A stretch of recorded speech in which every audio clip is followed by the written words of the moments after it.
This is the Church of St. Paul in the Desert. In the name of God, Amen.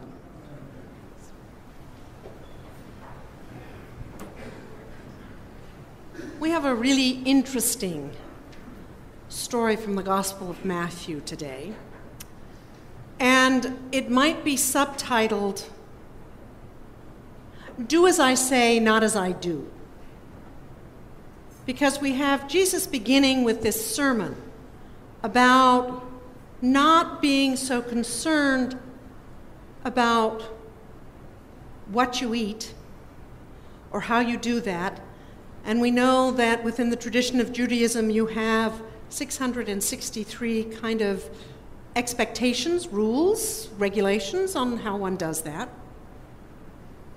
And Jesus was Jewish, and that was a part of his tradition. But we also learned along the way that sometimes tradition serves a different role. It becomes a superstructure on which you hang things, and it helps hold things together. Now, there are times when it doesn't hold things together and it becomes oppressive, and that's an issue. But Jesus has this sermon and preaches this sermon about not worrying about what you eat, but be careful about what comes out of your mouth. And if you think about that yourself, you know quite well that that list is only a partial list of things that condemn us. It's what we say and how we act that are the issue at hand. So he finishes this sermon and travels on to the area of Tyre and Sidon, and immediately is accosted by a woman, a Canaanite woman no less, who shouts after him, saying, "Son of David, have mercy on me. My daughter is possessed by a demon. Do something. Heal her, please." And she keeps on. And the apostles, the disciples, once again do their routine. What's the problem here?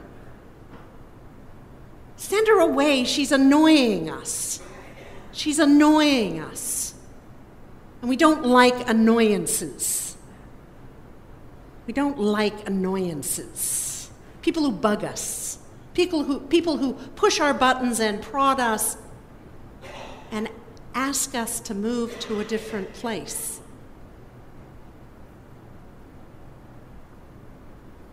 And Jesus goes on and at first ignores her. And part of the issue within that little episode is that we have here a picture of Jesus, the human being person, like you and I.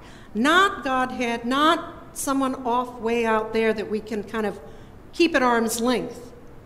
We have a human being who responds to an annoying person with, "I don't want to deal with this person." On top of what, number one, a woman. Number two, a Canaanite. And I just want her to go away. But he doesn't just tell her to go away. He starts using epithets. Calls her a dog. Not just a dog, but if you will, a female dog. And it resembles a little bit of what you may have remembered from high school and changing periods, and when epithets were used on other females that you did not find within your sphere of attractiveness. So you use those words.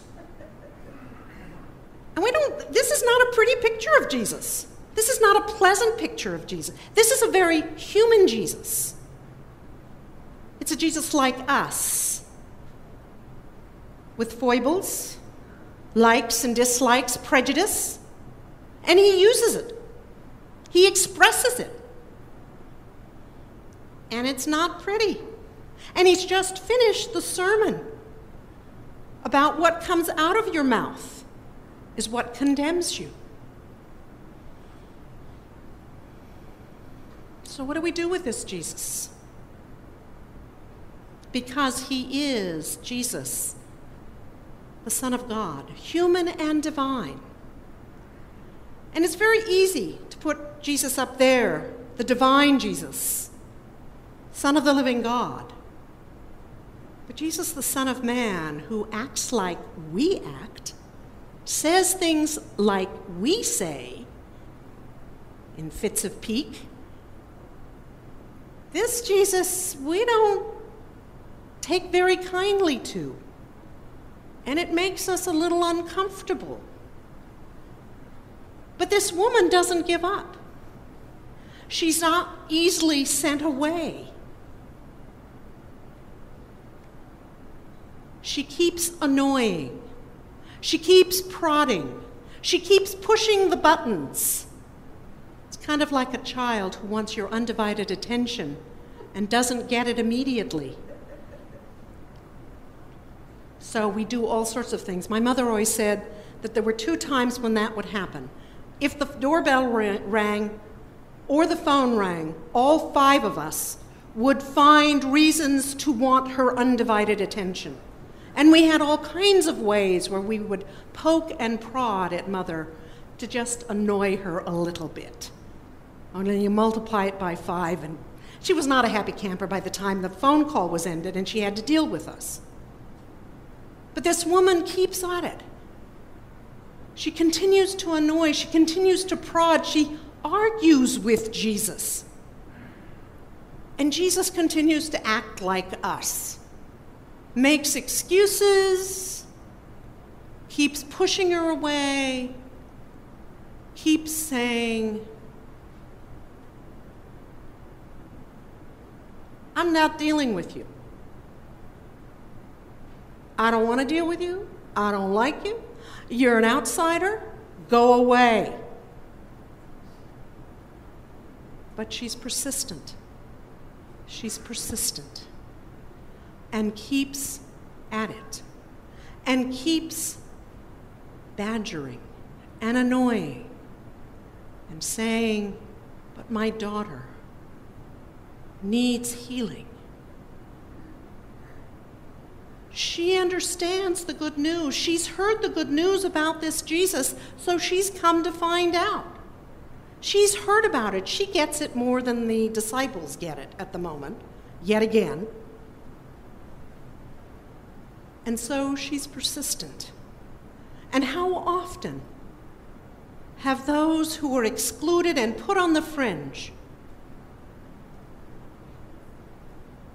gay and lesbians, blacks, women,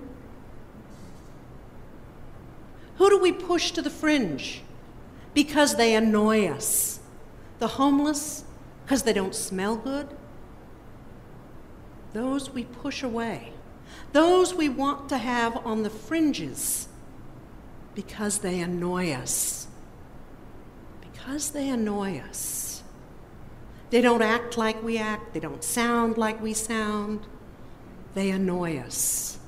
So we keep pushing them away to the outside and talk a good line about inclusion, but we push them away.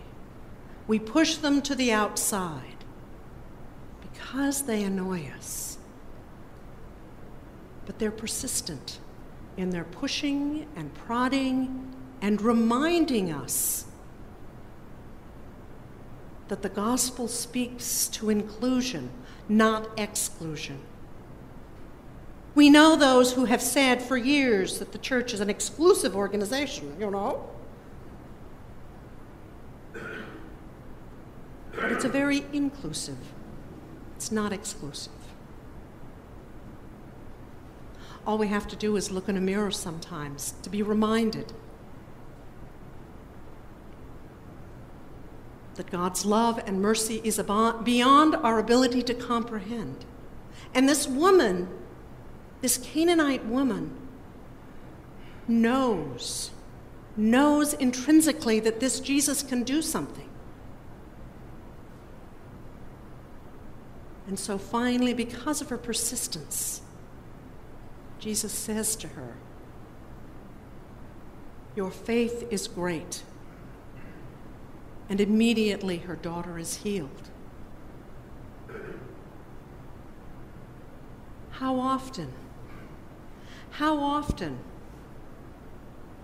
do we push away and exclude and say, do as I say and not as I do,